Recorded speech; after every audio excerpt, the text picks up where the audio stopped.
Today, we're breaking down the systematic genius of one of the most disruptive cultural figures of our time, Virgil Abloh. We're going to go way beyond the hype to really uncover the precise, repeatable protocol he used to rewrite the rules of an entire industry. This is the story of the 3% rule. This one idea right here, it's the key to everything. It's the total rejection of that myth of the lone genius starting with a blank canvas. See, Abloh understood that in a world just saturated with ideas, real power isn't in being original, it's about having the vision to edit the classics. It's not about creation, it's about curation. All right, here's how we're going to break it all down. We'll start with the 3% realization, then get into his outsider's sovereignty, and dissect his tourist versus purist mindset. From there, we'll look at his daily protocol, see how he redefined the director, and finally, we'll talk about how the remix is yours. Okay, so let's go right back to the beginning, because this wasn't just some abstract philosophy.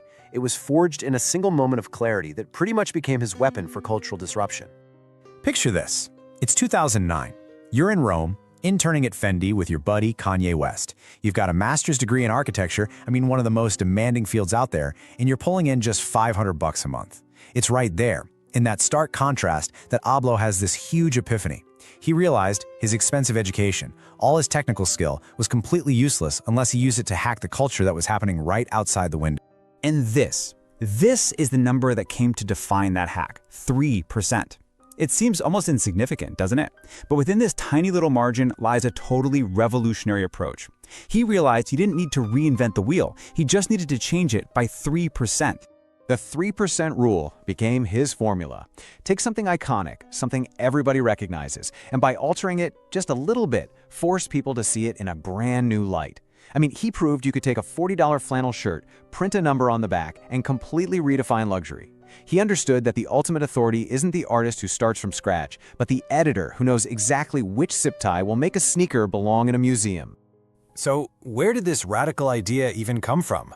Well, this mindset wasn't born in some fancy Parisian atelier. No, it was forged years earlier, through the struggles of an outsider fighting for his creative sovereignty.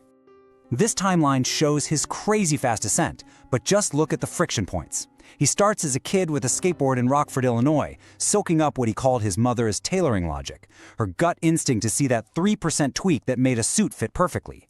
He goes to architecture school, which makes him an insider by education, but he always felt like an outsider by culture. Then he's standing outside Paris fashion shows, not getting invited in, documenting what he called the disease of the system. That frustration is what fuels Pyrex Vision in 2012, his big experiment to prove the power of the edit, and it all leads up to 2018, when he takes over at Louis Vuitton, not by fitting in, but by systematically rewriting all the rules from the inside. You see, his outsider status wasn't a weakness, it was his engine. He knew he couldn't play by their rules or wait 20 years for some apprenticeship. He had to be more prolific, faster, and just plain smarter. The isolation he felt, that feeling of no recognition, that became his forge. Instead of begging for approval, he built his own logic, realizing that to change the world's perspective, he first had to stand alone.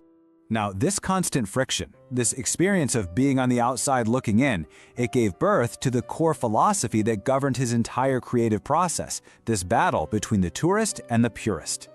Okay, let's break this down because it's so important. The purist, that's the gatekeeper. They protect the classic. They're the expert guarding the fortress of tradition. The tourist, on the other hand, is curious and accessible. They don't protect the classic, they edit it. They don't start from scratch, they remix reality. Abloh deliberately chose to be the tourist because he understood that every time you act too expert for the culture, you lose your power. And by choosing to be the tourist, he deployed his grand strategy, radical accessibility. Now, this wasn't just about being inclusive for the sake of it, it was a totally calculated move. He knew that true power comes from staying in the conversation. So, while the purists were busy protecting their brands, Abloh was building a massive audience by making them part of the process. He treated his work like a laboratory for the truth, and that truth had to be accessible to everyone. So a philosophy is one thing, but turning it into real results requires a system. And Abloh was nothing if not systematic. He translated his whole mindset into a rigorous, daily protocol that let him execute his vision with unbelievable speed and precision. At the heart of his system was the deconstruction protocol. He famously refused to design from a desk in isolation. Instead, his process was physical. He'd take an existing object, a classic, and edit it in real time to force a reaction, a moment of cultural clarity. He wanted to make sure that the irony, the tweak, that 3% was the only thing the buyer really felt. So how did it work? It was a really clear four-step process. First, isolate the classic. Take something everyone knows, like a Nike Air Force One. Second, identify its code. You know, what are the core elements that make it iconic? The swoosh, the silhouette, the sole. Third, apply the 3% tweak. This is the magic step. Add a zip tie, write air on the side, deconstruct the swoosh.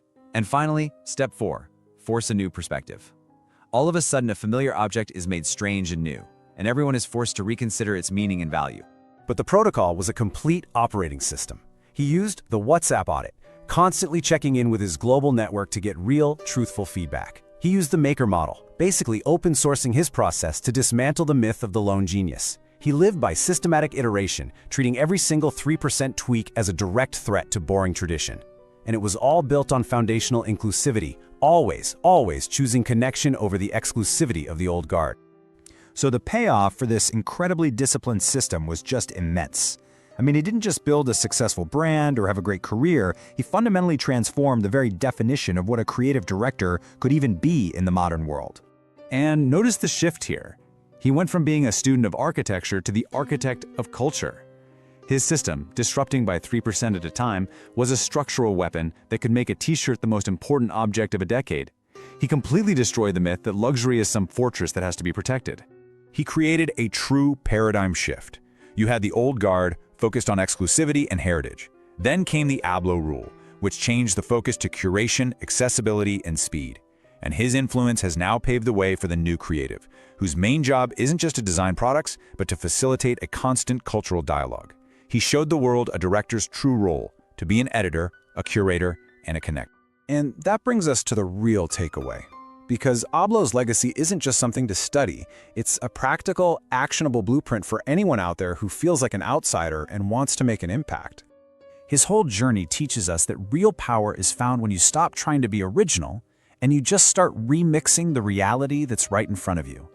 You are not just a consumer of culture, you are a potential editor. And your unique edit, that is the code for your own greatness. So I want to leave you with this question. Look at your own work, your own life, your industry. Find a task, a process, a belief that you've just been accepting as a classic, as something that can't be changed. And ask yourself, what would happen if you applied the 3% rule? What small, precise tweak could you make that would force a completely new perspective?